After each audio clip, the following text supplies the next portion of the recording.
नहमदु व नसल्ली अला रसूलिल करीम अम्मा बाद फ़ाउज़ु बिल्लाहि मिनश शैतानिर रजीम बिस्मिल्लाहिर रहमानिर रहीम। हम पारा नंबर 26 में ही सूरह 51 को शुरू करते हैं। सूरतुज जारियात इसका नाम है। ये भी मक्का में ही नाजिल हुई है और इसमें 60 आयतें और 3 रुकू है। ठीक है ना। मैंने आपको बहुत पहले बताया था कि मक्की सूरतों में क्या होता है, तौहीद और आखिरत की बातें होती है, डराया जाया होता है और जन्नत की खुशखबरी होती है। मतलब सारी चीज़ें आखिरत के बारे में बताई होती है और अल्लाह की तौहीद के बारे में बताई होती है। और जो मदनी सूरतें हैं उस वक्त इस्लाम बहुत परचम पे लहर चुका था, काफ़ी मुसलमान हो गए थे। तो फिर उसके बाद मामलात है, रिश्तेदारियां हैं, लेन देन है, मतलब हर चीज़ को ज़िंदगी जीने के जो कायदे कानून होते हैं, जो तहजीब होती है, अच्छे अखलाक होते हैं, मुआशरे में रहने के जो तौर तरीके होते हैं, वो सब चीज़ें सिखाई जाती है। ठीक है। तो फिर अब आपको समझ में आ गया होगा कि मक्की सूरत है तो आगे क्या आने वाला है। तो अल्लाह के नाम से शुरू करता हूँ जो बड़ा मेहरबान निहायत रहम करने वाला है। जारियात मतलब पानी में चलने वाली नौकाएं, मतलब जो बोट पानी में चलती है उनको जारियात कहा जाता है। ठीक है, आसानी से और सरलता से। दूसरा जो तर्जुमा है वो खूबसूरत है और मुजयन किया गया है, जैसे चाँद, सूरज, नक्षत्र और जगमगाते तारे, उसकी ऊंचाई और फैलाव, ये सब आसमान की जीनत और खूबसूरती की वजह है ना। आसमान जब रात को अपन देखते हैं तो कितना लाइटिंग और सब होता है, कितना प्यारा लगता है। तो जारियात का एक मतलब नौकाएं पानी में चलने वाली और दूसरा है खूबसूरती, नज़ारे। कसम है उड़ाकर बिखेरने वालियों की, मतलब क़यामत की बात हो रही है। फिर क्यों? क्योंकि मक्की सूरत है। फिर बोझ उठाने वालियों की, फिर धीमी चाल से चलने वालियों की, फिर काम का बंटवारा करने वालियों की। ठीक है। अब धीमी चाल से चलने वालियों की कौन है? पानी में चलने वाली नौकाएं जो धीरे धीरे धीरे धीरे पानी में चलती है। ठीक है। यकीन करो कि तुमसे जो वचन, जो वादे दिए जाते हैं वो सब सच है और बेशक इंसाफ होने वाला है। कसम है रास्ते वाले आकाश की। तो आकाश में क्या होता है? ये सारी चीज़ें, चाँद, सूरज, नक्षत्र, जगमगाते तारे, ये सारी चीज़ें आकाश में। तो उसकी भी कसम, मतलब अल्लाह ताला बार बार कसम खा रहे हैं। निश्चित रूप यकीन तौर से तुम मुख्तलिफ बातों में पड़े हुए हो, मतलब अलग अलग झगड़ों में, अलग अलग चीज़ों में, अलग अलग मसरूफियत में तुम लोग पड़े हुए हो। उससे वही फेरा रोका जाता है जो फेर दिया गया हो। अटकल बातें करने वाले नाश कर दिए गए, है ना। जो फालतू की बातें करेंगे, बहस करेंगे, उसका कोई फ़ायदा नहीं है। जो अचेत गाफिल हैं और भूले हुए हैं, पूछते हैं कि बदले का दिन कब होगा, फिर पूछते हैं कि आखिरत कब आएगी।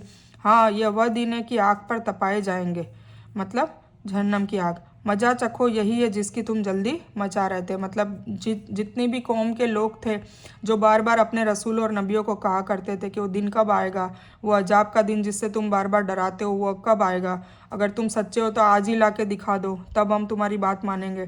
तो अल्लाह ताला उस वक्त सबको कहेगा कि अब मजा चखो, यही है जिसकी तुम जल्दी मचा रहे थे। बेशक अल्लाह से डर रखने वाले जन्नतों में और शीतल जल स्रोतों, मतलब चश्मों में होंगे। उनके रब ने जो कुछ उनको दिया है उसे ले रहे होंगे। वे तो उससे पहले ही नेकी करने वाले थे, मतलब पहले से ही वो नेक थे, तो उनको अल्लाह ताला ने बहुत सी चीज़ें नवाज दी। वे रात को बहुत कम सोया करते थे, मतलब क़यामुल लैल करते थे, तहज्जुद पढ़ते थे, और वे रात के आखिरी पहर में भी इस्तिग़फ़ार किया करते थे, मतलब ईशा के बाद। और उनके माल में मांगने वालों का और सवाल करने वालों से बचने वालों का भी हक था, मतलब वो अपने माल में से ज़कात, सदका, फ़ितरा, इमदाद फ़ी सबीलिल्लाह, हर चीज़ में वो लोग उसमें दिया करते थे। और यकीन करने वालों के लिए तो धरती में बहुत सी निशानियाँ है और ख़ुद तुम्हारे वजूद में भी, तो क्या तुम नहीं देखते हो? और तुम्हारी रिस्क और जो तुमको वादा दिया जाता है वो सारा चीज़ आकाश में है। भोर का समय दुआ के कबूल होने का वक्त बहुत अच्छा वक्त है। हदीस में आता है कि जब रात का तिहाई हिस्सा बाकी रह जाता है, मतलब फजर से 1-2 घंटे पहले की बात है, तो अल्लाह दुनिया के आकाश पर उतर आता है और आवाज़ देता है कि कोई तौबा करने वाला है कि उसकी तौबा कबूल करूँ, कोई माफ़ी मांगने वाला है कि मैं उसे माफ़ कर दूँ, कोई भिखारी है कि मैं उसकी मांग को पूरी कर दूँ। यहाँ तक कि फजर हो जाती है ना। मतलब इसीलिए तहज्जुद में कहते हैं कि बहुत इनामात मिलते हैं।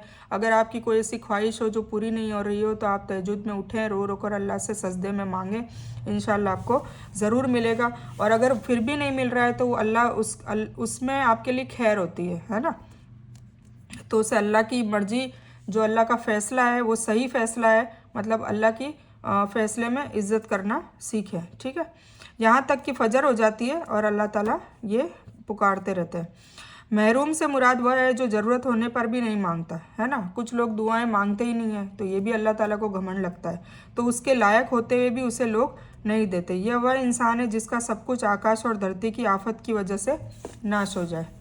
तो आकाश और धरती के रब की कसम, यह बिल्कुल सच है, ऐसा ही जैसे कि तुम बातें करते हो। क्या तुझे इब्राहिम अलैहिस्सलाम के सम्मानित मेहमानों की खबर भी पहुंची है? वे जब उनके यहाँ आए तो सलाम किया। इब्राहिम ने सलाम का जवाब दिया और कहा, ये तो अनजान लोग हैं। फिर चुपचाप जल्दी जल्दी अपने परिवार वालों की तरफ गए और एक मोटे बछड़े का गोश्त लाए और उसे उनके पास रखा और कहा, आप खाते क्यों नहीं? फिर दिल ही दिल में उनसे डर गए। उन्होंने कहा कि आप डरे नहीं और उन्होंने हजरत इब्राहिम को एक आलिम पुत्र होने की खुशखबरी दी। वो कौन थे? दोनों फरिश्ते थे। और वो लूत अलैहिस्सलाम की बस्ती, जो उनके भतीजे थे, वो भी नबी थे, उनकी बस्ती को उजाड़ने के लिए अल्लाह की तरफ से भेजे गए फरिश्ते थे। पर अल्लाह ताला ने वो लूत अलैहिस्सलाम की बस्ती को अजाब देने से पहले इब्राहिम अलैहिस्सलाम के यहाँ भी जाने को कहा था कि वहाँ जाकर तुम खुशखबरी सुना देना इब्राहिम को उनके घर बेटा होने की। कौन सा बेटा ये था? सारा अलैहिस्सलाम जो पहली बीवी थी उनकी, उनसे इशाक अलैहिस्सलाम की खुशखबरी दी थी। और जो दूसरी बीवी थी हाजरा अलैहिस्सलाम, उनसे इस्माइल अलैहिस्सलाम हो चुके थे। ठीक है, उनके फिक्स 14 वल्लाहु आलम 14 साल के बाद इशाक अलैहिस्सलाम की खुशखबरी दी। तो उनकी पत्नी ने ताज्जुब में आकर अपने मुंह पर हाथ मारकर कहा कि मैं तो बुढ़िया हूँ, साथ में बांझ भी। सारा अलैहिस्सलाम ने हाजरा अलैहिस्सलाम के साथ इब्राहिम अलैहिस्सलाम का शादी निकाह करवाया था, क्योंकि उनसे औलाद और उनकी जो नस्लें हैं वो चलती रहे, पीढ़ियाँ चलती रहे, तो इसीलिए करवाया था। और उनके इस्माइल उनसे दूसरे ही साल, शादी के दूसरे ही साल इस्माइल इस्लाम का जन्म हो गया था, पैदाइश हो गई थी। और फिर जब इस्माइल इस्लाम 14 साल के हुए, तब फिर इशाक अलैहिस्सलाम की सारा अलैहिस्सलाम से पैदाइश की खुशखबरी फरिश्ते देने आए थे। सुभान अल्लाह। तो उनकी पत्नी ने उस वक्त ताज्जुब किया और वो हंसी और अपने चेहरे पे ऐसे मारते ना ताज्जुबी से कि मैं तो ये बुढ़िया भी हूँ, बांझ भी हूँ, और इब्राहिम अलैहिस्सलाम भी बूढ़े हो चुके हैं, तो हमारे कैसे बच्चा पैदा होगा? तो उन्होंने कहा कि तेरे रब ने इसी तरह कहा है, बेशक हम हिकमत वाला और जानने वाला है। मतलब रब ने कह दिया कुन तो फयाकुन है, फिर उसमें कोई शक की कोई गुंजाइश नहीं। तो डर का एहसास इसलिए उन्होंने किया हजरत इब्राहिम अलैहिस्सलाम ने कि सोचा कि यह आने वाले किसी अच्छे विचार से नहीं आए हैं, बल्कि बुरे इरादे से आए। क्योंकि अरब में ये परंपरा थी कि जो भी मेहमान आता था उनको अगर खाना परोसते थे तो वो खुशी खुशी खाते थे, और अगर वो नहीं खा रहे हैं तो फिर उनका इरादा गलत है, मतलब वो कोई ना कोई नुकसान पहुंचाने आए हैं। तो उनकी परंपरा थी कि अगर नुकसान पहुंचाए तो फिर इनका खाना हमारे लिए हराम है, मतलब हम खाएंगे नहीं। तो वो इसीलिए डर जाते हैं इब्राहिम अलैहिस्सलाम, क्योंकि उन्हें पता नहीं होता ना कि फरिश्ता हैं। फिर वो बाद में बताते हैं कि हम फरिश्ते हैं और हम तो खुशखबरी देने आए हैं कि अल्लाह ताला ने कहा है कि तुम्हारे घर में अब एक नेक बेटा पैदा होगा। इशाक अलैहिस्सलाम की खुशखबरी दी। ठीक है, फिर यानी जैसे हमने तुझसे कहा है या हमने अपनी तरफ से नहीं कहा है। मतलब जब सारा अलैहिस्सलाम जब ऐसे मुंह पर हाथ मार कर जब कहती है कि मैं तो बुढ़िया हूँ और बांझ हूँ, ये कैसे हो सकता है? तो फरिश्ते क्या कहते हैं कि यह हमने तुझसे हमने नहीं कहा है, ये तो हमारे रब ने, बल्कि तेरे रब ने इसी तरह कहा है कि उनको ये खुशखबरी दे देना जिससे हम तुझे खबर कर रहे हैं। इसलिए इसमें ना ताज्जुब की कोई ज़रूरत है, ना ही कोई शक की, क्योंकि जो अल्लाह चाहता है ज़रूर होकर रहता है। ठीक है ना। अल्लाह ने कई ऐसे मौजज़े करके दिखाए। हज़रत जकरिया अलैहिस्सलाम को भी बहुत बुढ़ापे में अल्लाह ताला ने औलाद दी। जकरिया अलैहिस्सलाम ने जब मरियम अलैहिस्सलाम को देखते थे अच्छे अच्छे मेवे और फ्रूट खाते हुए, तो फिर उन्होंने दुआ कर ली कि या अल्लाह ताला, जब तुम मरियम को इतना रिस्क दे सकता है तो फिर तू मुझे औलाद क्यों नहीं दे सकता? और मैं तुझसे मायूस भी नहीं हूँ, मतलब जब भी मैंने मांगा है तूने दिया है। तो फिर जब अल्लाह ताला उनकी दुआ कबूल कर लेते हैं तो फिर वो थोड़ा अचंभे में भी आते हैं कि अल्लाह ताला मुझे कैसे औलाद हो सकती है जबकि मैं तो बांझ हूँ। इसीलिए हमें दुआ मांगने में कभी भी शक नहीं करना चाहिए कि ये वाली दुआ कबूल हो सकती है क्या। नहीं, अल्लाह ताला चाहे तो कुछ भी हो सकता है। इसीलिए जो भी आपको खैर ख्वाही के लिए और अच्छी दुआ, मतलब दीन और आखिरत के लिए भी दुआ मांगे, सिर्फ दुनिया के लिए भी ना मांगे, दुनिया और आखिरत दोनों के लिए मांगे, तो उसमें बेहतरीन से बेहतरीन दुआ मांगे। आखिरत के लिए भी मांगे तो जन्नत मांगे, तो जन्नतुल फिरदौस मांगे, जन्नतुल बकी भी है, जन्नतुल मावा भी है। तो 7 जन्नतें हैं, तो सबसे अव्वल जो दर्जे पर है जिसमें नबी, अम्बिया और रसूल रहेंगे, तो हमें वही जन्नत मांगनी है, इंशाल्लाह कबूल हो जाए। ठीक है ना। तो हमेशा अच्छी चीज़ें मांगे, अच्छा गुमान रखें, अपने लिए हिदायत भी मांगे। हिदायत मिलेगी तो ही हमें जन्नत मिलेगी। तो सबसे पहले जन्नत पाने के लिए हमें क्या क्या चीज़ें यहाँ दुनिया में करनी होगी, उसके लिए भी दुआ मांगे। हिदायत मांगे, हिकमत मांगे, तौफीक मांगे, कुव्वत मांगे। शरीर में ताकत होगी तो हम नेक काम कर पाएंगे, है ना। तो ये सारी चीज़ें, दौलत भी मांगे कि भाई वो दौलत हम आएगी तो हम उसको तेरे राह में खर्च करेंगे। और तो सारी चीज़ें मांगनी जायज़ है, पर उसको यूज़ करने की नीयत हमारी बेहतरीन होनी चाहिए, अच्छी होनी चाहिए। सारा खेल, सारी चीज़ें नीयत का है। सबसे पहले अच्छी नीयत, फिर अच्छे अमाल, और फिर वो चीज़ें और भी लोगों को उसके लिए मोटिवेट करना, खुद भी करते रहना और मोटिवेट करते रहना, और फिर सब्र की ताकीद भी करना, मतलब डटे रहना। अरबी का सब्र क्या है? अरबी लैंग्वेज में सब्र कहते हैं डटे रहने को। उर्दू में जो सब्र है वो है कि बस हट जाओ उस जगह से, उसको छोड़ दो, है ना। पर अरबी में है कि डटे रहो और करते रहो, करते रहो, करते रहो, कोशिश करते रहो, ठीक है। मतलब मैंने वल असरा की आपको तर्जुमा शॉर्ट में बताया था कि इल्लल लज़ीना आमनू व अमिलुस सालिहात तवासौ बिल हक़ तवासौ बिस सब्र। मतलब अल्लाह पे यकीन रखो, फिर उसके बाद साले अमल करो, अच्छे अमल करो, फिर लोगों को भी इसकी तरगीब दिलाओ, हक बात कहो, कुरान पहुँचाओ। कुरान के ज़रिए ही हम सीखते हैं ना, तो वो लोगों तक भी पहुँचाओ, और फिर सब्र की ताकीद। तो आखिर क्या था? हज़रत इब्राहीम अलैहिस्सलाम ने कहा कि अल्लाह के भेजे हुए फरिश्तों, तुम्हारा क्या मकसद है? उन्होंने जवाब दिया कि हम पापी लोगों की तरफ भेजे गए हैं। अब पापी लोग कौन थे? इससे मुराद थी लूत अलैहिस्सलाम की कौम, जिसका सबसे बड़ा गुनाह क्या था? आपस में लड़का लड़के से और लड़की लड़की से, मतलब आपस में इनका ज़िनाखोरी करते थे वो लोग। तो उन्होंने जवाब दिया कि हम पापी लोगों की तरफ भेजे गए हैं ताकि हम उन पर मिट्टी के कंकरियों की बारिश करें जो तेरे रब की तरफ से नामजद हो चुकी है, उस सीमा, उस हद तोड़ने वालों के लिए, मतलब जो इतना गुनाह कर रहे हैं उनके लिए अजाब बरसाने के लिए हम आ चुके हैं। तो जितने ईमान वाले वहाँ थे हमने उन्हें निकाल दिया, और हमने वहाँ मुसलमानों का सिर्फ एक ही घर पाया, है ना। ईमान वाले कौन थे? एक ही घर उनको मिला था जिनको उन्होंने उस बस्ती को छोड़ने के लिए कह दिया, फिर बाकी सब पे अजाब डाल दिया। और वहाँ हमने उनके लिए जो अजाब का डर रखते हैं एक पूरी निशानी छोड़ी। और मूसा अलैहिस्सलाम की कहानी भी हमारी तरफ से चेतावनी है, जबकि हमने उसे फ़िरौन की तरफ साफ सबूत देकर भेजा, तो उसने अपने बलबूते पर मुंह मोड़ा और कहने लगा कि यह जादूगर है या दीवाना है।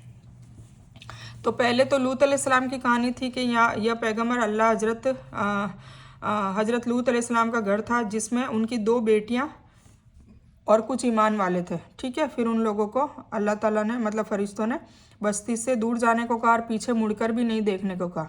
और जब उनकी बीवी होती है तो वो पीछे मुड़कर देख लेती है, तो जहाँ देखती है वहीं उसको पत्थर बना दिया जाता है, और आज भी वो पत्थर के रूप में आप यूट्यूब पे सर्च करके उसको देख सकते हो। मजबूत पहलू को रुकन कहते हैं, यहाँ मुराद उसकी अपनी ताकत और सेना है। फ़िरौन की बात हो रही है। आखिर हमने उसे और उसकी सेना को अपनी अजाब में पकड़कर समुंदर में डाल दिया, वह था ही मलामत के लायक। अब ये मूसा अलैहिस्सलाम की स्टोरी चालू हुई है, और उसमें फ़िरौन की जो उसको हलाक किया गया था उसके बारे में बात हो रही है। उसी तरह आदियों में भी हमारी तरफ से तंबी है। फिर ये कौम आद, मतलब हज़रत हूद अलैहिस्सलाम की कौम की बात हो रही है, जबकि हमने उन पर अशुभ आंधी भेजी, उनको कैसे गर्क किया, सबको अलग अलग तरीके से अजाब दिया। जैसे लूत अलैहिस्सलाम की कौम पे आग के पत्थर बरसाए, और हर पत्थर पे उस मरने वाले का नाम भी था।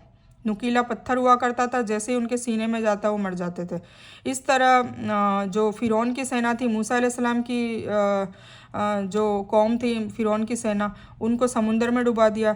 फिर कौम आद को आंधी से उड़ा दिया बिल्कुल।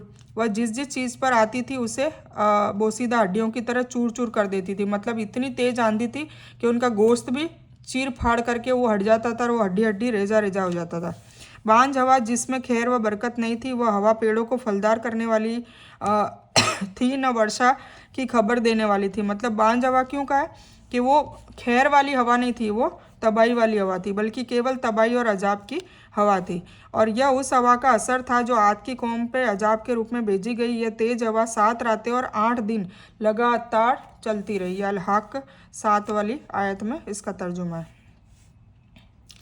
और समूद की कथा में भी नसीहत है, मतलब कौम समूद जो सालेह अलैहिस्सलाम की कौम थी, जब उनसे कहा गया कि तुम कुछ दिनों तक फ़ायदा उठा लो, लेकिन उन्होंने अपने रब के हुक्म की नाफरमानी की, जिस पर उन्हें उनके देखते देखते कड़क आवाज़ ने बर्बाद कर दिया। मतलब तेज़ चिंगारी वाली आवाज़ आई उनको जब हलाक किया। फिर ना तो वो खड़े हो सके और ना बदला ले सके, मतलब वहीं औंधे के औंधे वो अपने घरों में मर गए। यानी जब उन्होंने अपनी ही मांग की ये चमत्कार मौजूद से जो प्रकट, मतलब अल्लाह ताला से उन्होंने पहले ऊँटनी मांगी, मतलब मौजूदा दिखाने के लिए कि भाई ऊँटनी भेजोगे चमत्कारिक रूप से तो हम मानेंगे कि भाई अल्लाह है और आप रसूल हैं। तो उनकी कौम को तो ऊँटनी अल्लाह ताला मौजे के रूप में दे भी देता है। तो फिर उसके बाद भी वो क्या करते हैं, इतनी बदकारी और इतना बड़ा गुनाह करते हैं कि उस ऊँटनी को भी वो कत्ल कर देते हैं, जो जन्नत की ऊँटनी होती है, तो उसको कत्ल कर देते हैं। तो फिर अल्लाह ताला गज़ब ढाता है और गुस्सा हो जाता है। तो उनसे कह दिया गया कि अब 3 दिन तुम इस दुनिया का मज़ा ले लो, उसके बाद 3 दिन के बाद तुम तबाह कर दिए जाओगे। और यह इसी तरफ इशारा है। कुछ ने इसे साले इस्लाम की नबूवत के शुरू का वादा माना है। लफ्ज़ों का मायने भी हो सकता है, बल्कि पहले वाक्य क्रम सियाक के यही मायने ज़्यादा ठीक है। फिर और नूह अलैहिस्सलाम की कौम का भी इससे पहले यही हाल हो चुका था, वो भी बड़े नाफरमान लोग थे। मतलब छोटे छोटे किस्से बताए जा रहे हैं जो हमने बड़े बड़े किस्सों के रूप में पहले पढ़ चुके हैं, ठीक है। और मैंने भी स्टोरीज़ डाल रखी है, तो आप लोग वो स्टोरीज़ भी आगे पढ़ सकते हो। और आकाश को हमने अपने हाथों से बनाया है और बेशक हम विस्तार कुशादगी करने वाले हैं। और धरती को हमने फर्श बना दिया है, तो हम बहुत अच्छे बिछाने वाले है। और हर चीज़ को हमने जोड़े जोड़े पैदा किया है ताकि तुम नसीहत हासिल करो। यानी बिस्तर की तरह उसे बिछा दिया है ना, बिल्कुल आकाश को कैसे, जैसे हम कोई कंबल नहीं ओढ़ते हो, कुछ भी उसमें टेढ़ापन नहीं और कुछ भी उसमें तिराड़े नहीं, और बिना पिल्लर के बोलो कैसे आराम से, मतलब किसके सहारे वो खड़ा है, ये भी अल्लाह की बहुत बड़ा करामत है। और जोड़े जोड़े का मतलब है यानी हर चीज़ को जोड़ा जोड़ा, नर और मादा का जोड़ा, उसके मुकाबिल और विलोम जित को भी पैदा किया, जैसे अंधेरे उजाला, थल और जल, चांद और सूरज, मीठा कड़वा, रात दिन, भला बुरा, जीवन मृत्यु, ईमान कुफ्र, सौभाग्य दुर्भाग्य, स्वर्ग नर्क, जिन इंसान आदि वगैरह सब जोड़े में पैदा किए, ठीक है। यहाँ तक कि जानदार के मुकाबले में बेजान भी। इसलिए ज़रूरी है कि दुनिया का भी जोड़ा होना चाहिए। तो दुनिया का जोड़ा क्या होगा? आखिरत, मतलब दुनिया के मुकाबले में दूसरी और ज़िंदगी जो है आखिरत, ठीक है। इसलिए कि नसीहत के फ़ायदे उन्हीं को पहुँचते हैं, या मतलब है कि आप शिक्षा देते रहे। मतलब हुजूर पाक सल्लल्लाहु अलैहि वसल्लम को बार बार कहा है कि आपके जिम्मे सिर्फ नसीहत देना है, हिदायत देने का काम मेरा है, ठीक है। तो नसीहत देते रहें, इससे वह ज़रूर फ़ायदा हासिल करेंगे जिनके बारे में अल्लाह के इल्म में है कि वह ईमान लाएंगे। मतलब फ़ायदा कौन उठाएगा? आप नसीहत देते रहे, पर हिदायत किसको मिलेगी? जिनके दिल की गहराई अल्लाह को खुद को पता होगी कि जो हकीकत में अल्लाह से हिदायत चाहता हो, है ना। इसीलिए कहते हैं कि दुआ हिदायत की खूब मांगे और दिल से चाहें कि अल्लाह ताला हमें हिदायत दे दे। हिदायत का मतलब होता है सही रास्ता। तो अल्लाह के साथ कहाँ थे हम? धरती को हमने फर्श बना दिया है, तो हम बहुत अच्छे बिछाने वाले हैं। और हर चीज़ को हमने जोड़ा जोड़ा पैदा किया ताकि तुम नसीहत हासिल करो। तो तुम अल्लाह की तरफ दौड़ भाग करो, बेशक मैं तुम्हें उसकी तरफ से साफ तौर से आगाह करने वाला हूँ। मतलब अल्लाह के कामों में भी अपना तन मन धन को खर्च करो और अल्लाह के साथ किसी दूसरों को माबूद न बनाओ, बेशक मैं तुम्हें उसकी तरफ से वाज़ेह रूप से आगाह करने वाला हूँ। इसी तरह जो लोग उनसे पहले गुजरे हैं, उनके पास जो भी रसूल आया, उन्होंने कह दिया कि या तो यह जादूगर है या दीवाना है। हर कौम ने अपने रसूल और नबी को जुटलाया। तो क्या ये बात कि एक दूसरे को वसीयत करते गए हैं कि नहीं, बल्कि ये सभी सरकश है। मतलब हर कौम अगली कौम को पहले से नसीहत करके गई है कि तुम्हें भी जुटलाना है, हम तो जुटला ही रहे हैं। तो ये नसीहत करके गई है, जो हर कौम यही हठधर्मी करती है, ये अल्लाह बोल रहा है। तो आप उनसे मुंह फेर लें, आप पर कोई मलामत नहीं। मतलब हुजूर पाक से को कहा जा रहा है, ये आखिरी उम्मत है ना हम लोग, कि भाई पहले की कौमों ने भी ऐसा ही करा है, तो आप भी उनसे मुंह फेर लें, आप पर कोई मलामत कोई इल्ज़ाम नहीं होगा कि भाई ये हिदायत क्यों नहीं पाए, है ना। क्योंकि हिदायत देने का काम अल्लाह कह रहा है मेरा है, आपका काम सिर्फ नसीहत देना है। तो और आप शिक्षा मतलब नसीहत देते रहें, बेशक ये शिक्षा ईमान वालों को फ़ायदा देगी। किसको देगी? जो अल्लाह पे भरोसा रखता है उन्हीं को। मैंने जिन्नात और इंसानों को सिर्फ इसलिए पैदा किया है कि केवल मेरी इबादत करें। न मैं उनसे रिस्क चाहता हूँ और न मेरी यह इच्छा है कि वो मुझे खिलाएं, है ना। अल्लाह कह रहा है कि उसके बदले में उनसे कुछ भी उजरत नहीं चाहता। यकीनन अल्लाह ताला तो खुद रोजी देने वाला और ताकत वाला और बलवान है। मतलब अल्लाह ताला खुद देने वाला है, ना कि लोगों से उन्हें कुछ चाहिए। तो जिन लोगों ने जुल्म किया है उन्हें भी उनके साथियों के हिस्से के बराबर हिस्सा मिलेगा, इसलिए वे मुझसे जल्दी न मांगे। तो खराबी है काफिरों को उनसे उस दिन की जिसका वह वादा दिए जाते हैं, मतलब क़यामत का। इसमें अल्लाह के उस इरादे को जाहिर किया गया है जो शरीयत के अनुसार वह बंदों से चाहता है कि सारे इंसान और जिन्नात सिर्फ एक अल्लाह की इबादत करें और अल्लाह ताला की आज्ञा का पालन भी करें, मतलब अल्लाह की इताअत भी करें उसकी, और उसी एक की करें, मतलब सिर्फ उसी की इताअत करनी है। अगर इसका संबंध तकवीन के इरादे से होता तो सब कुछ उसकी इबादत और आज्ञा पालन के लिए मजबूर होते, है ना। मतलब अल्लाह ताला ने कन्फर्म ही कर दिया होता, मतलब ठोक बजा के कंपलसरी कर दिया होता तो फिर हर कोई तौहीद मानता। पर अल्लाह ताला ने ये टेस्ट इम्तिहान के लिए रखा है कि कौन मुझे मानता है, कौन मुझे नहीं मानता है, ठीक है। तो इसीलिए अल्लाह ताला कह रहा है कि अगर मैंने कंपलसरी करा होता तो क्या किसी में ताकत है जो मेरे खिलाफ कर सकता था, ठीक है। तो यानी इसमें इंसानों और जिन्नों के उनके जीवन का मकसद याद कराया गया है, जिससे अगर उन्होंने भुलाया रखा तो आखिरत में उनकी कड़ी पूछ होगी और वह उस इम्तिहान में नाकाम माने जाएंगे जिसमें अल्लाह ने उन्हें इरादे और पसंद की आज़ादी दे रखी है। मतलब दुनिया में उनका इरादा और पसंद की आज़ादी दे रखी, तुम जो चाहे करना चाहे करो, तुम इब्लिस की पैरवी करो तो करनी चाहे तो करो, और अल्लाह की पैरवी करनी चाहे तो करो। आखिरत में जो उसका नतीजा मिल जाएगा। इब्लिस की पैरवी की होगी तो जहन्नम मिलेगी जिसमें इब्लिस खुद जाएगा, और अल्लाह की पैरवी करी होगी तो जन्नत मिलेगी, ठीक है। तो ये थी सूरह जारियात। तो हमने इसको मुकम्मल कर लिया है और अभी पारा नंबर 27 भी इसमें स्टार्ट हो चुका है। 26 से शुरू हुई थी ये और 27 में ख़त्म हुई है, ठीक है। तो इस बयान को मैं यही मुकम्मल करती हूँ। इस बयान में कुछ भी दीन की अच्छी और हक बात आई है वो सिर्फ़ और सिर्फ अल्लाह की तरफ से है, और बुरी या गलत बात जो गलती से या जज्बात में आकर मेरे मुंह से कुछ भी गलत वर्ड या कोई बात निकल गई हो तो वो मेरी तरफ से है, और इस गलती के लिए मैं अल्लाह अज़्ज़ व जल से और आप सभी लोगों से माफ़ी की तलबगार हूँ। मैं कोई आलिमा नहीं हूँ, सिर्फ तालिब इल्म हूँ, और अल्लाह मेरी कोशिश से आप सभी को सही नफ़े बख्श इल्म पहुँचाए और मैं आप लोगों की हिदायत और हिकमत में सदका जारिया बनूँ, बस मेरी यही तमन्ना है। आमीन सुम्मा आमीन या रब्बल आलमीन। रब्बना आतीना मिन लदुनका रहमतन व हय्यि लना मिन अमरिना रशदा। अल्लाहुम्मा सल्लि अला मोहम्मद व अला आलि मोहम्मद कमा सल्लैता अला इब्राहीम व अला आलि इब्राहीम इन्नका हमीदुम मजीद। अल्लाहुम्मा बारिक अला मोहम्मद व अला आलि मोहम्मद कमा बारकता अला इब्राहीम व अला आलि इब्राहीम इन्नका हमीदुम मजीद। व आखिरु दावाना अनिल हम्दुलिल्लाहि रब्बिल आलमीन।